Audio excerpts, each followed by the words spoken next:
Actually ভাবিছিলোঁ কি ভিডিঅ'টো একদম ধুনীয়াকৈ বনাম বুলি, কিন্তু মানে মই আজি অফিচ একদম যোৱা নহ'ল। মই এফালে গৈছিলোঁ, মানে অহা দেৰি হৈ গ'ল। আৰু বাকী আজি ONGC যিহেতু চিলভাৰ জুবলি পাতিছে, ভাবিছোঁ দিনত গৈ পেলাই ভিডিঅ'বিলাক দেখাওঁ আপোনালোকক যে কেনেকৈ অফিচত চেলিব্ৰেট কৰিছোঁ আমি। বাট যোৱা নহ'ল যিহেতু। বাট মোৰ যি ফ্ৰেণ্ড হয় সিহঁত গৈছে।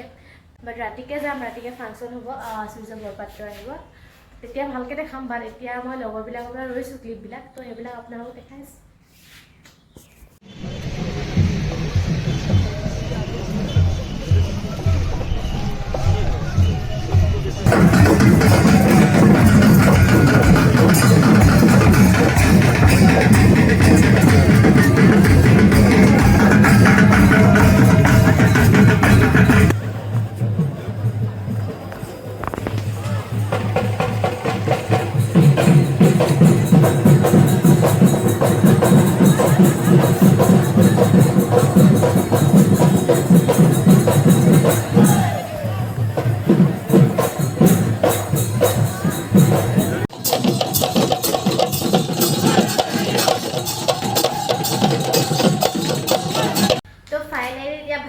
খাই পেলাই মুখখন ধুই আহিছোঁ, মানে ভাবিছোঁ যে ফেচ মাস্কখন মুখত লগাই লওঁ, যদি বহুত গৰম উঠিছে আৰু মুখত মানে এইবিলাকে এইবোৰ গুটি উঠিছে চাগে অলপ অলপ।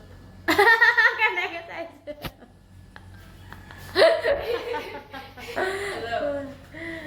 বোলো অকল লগাই লওঁ, যিহেতু আজি ৰাতিকৈ ফাংচন চাবলৈ যাম। ৰাতিকৈতো মুখখন কোনো নেদেখে, তথাপিও মানে এনেই লগাই লওঁ। চাই পেলাই একদম মানে 5 মিনিট ৰখি দিব লাগিব, তাৰপৰাহে আৰু মুখখন অলপ মাছাজ কৰি পেলাই ধুই দিমগৈ। মোৰ চাগে জ্বলি গৈছে বোলে। এতিয়া মাস্কখন খুলি স্কিনটো মানে বহুত ধুনীয়া লাগিছে। ধুই দিয়া নাই বাৰু, এতিয়া অলপ টাইম মানে এনেকৈ মাছাজ কৰি স্কিনটো এনেকৈ মাছাজ কৰি তাৰপিছত ধুই দিমগৈ আৰু ধুনীয়াকৈ। চ' ফাইনেলি মানে আমি আহি গ'লোঁ এতিয়া ফাংচনলৈ, আৰু চাওঁচোন বাৰু ভিডিঅ' কৰিব পাৰোঁ নহয় ভালকৈ।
কালি একচুৱেলি মানে লাষ্টৰ ভিডিঅ' বনাব নোৱাৰিলোঁগৈ মানে বহুত দেৰি হৈ গ'ল 2টামান বাজি গ'লগৈ আৰু আজি ৰাতিপুৱাও মানে উঠা দেৰি হৈ গ'ল 1:30 বাজিল ৰাতিপুৱা উঠোঁতে আৰু উঠি ডাইৰেক্ট আমি একদম চাহ খাবৰ কাৰণে বাহিৰত গুচি আহিলোঁ চ' সেয়াই আৰু ভিডিঅ'টো সম্পূৰ্ণকৈ চাব আই লাভ ইউ